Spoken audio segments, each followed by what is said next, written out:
Welcome in, guys, and I am back to talk about last night's game between the Packers and the Lions.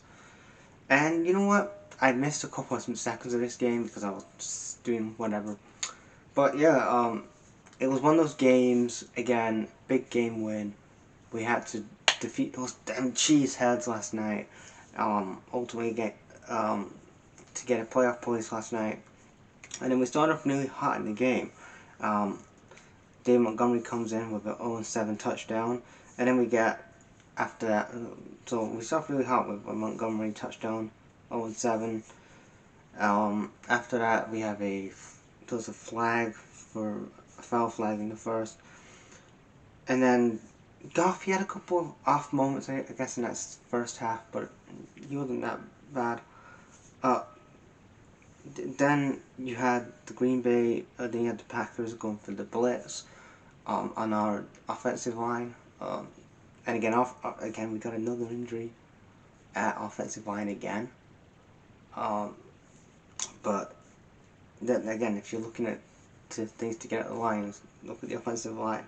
The defense. But yeah, the Packers go for like a blitz, and then they sack Goff, which ultimately leads into a turnover.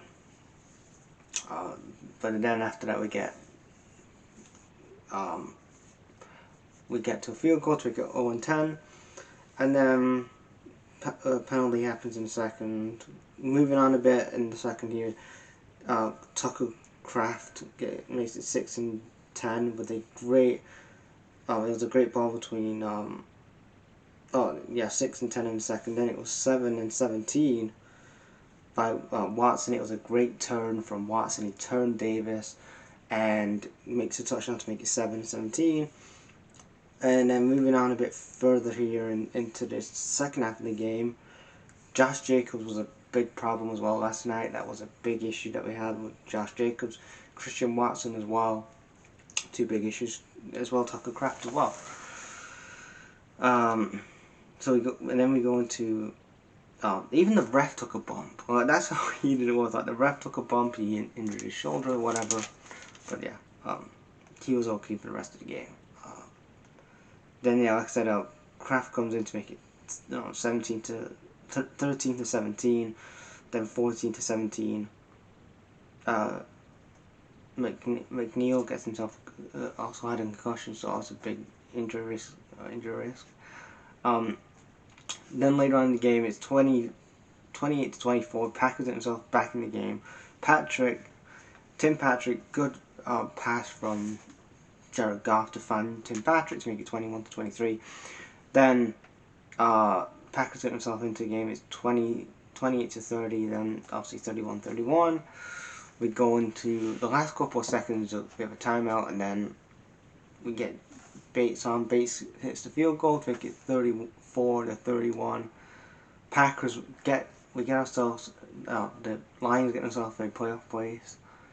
We haven't won the NFC North yet because we got to see what happens with the Vikings and stuff. But we got ourselves a playoff place, and we beat the Cheeseheads, which is great.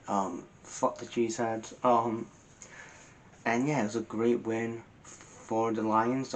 We have our next game we have against the Bills, which is going to be a tough game. It's going to be on the road. It's a tough game.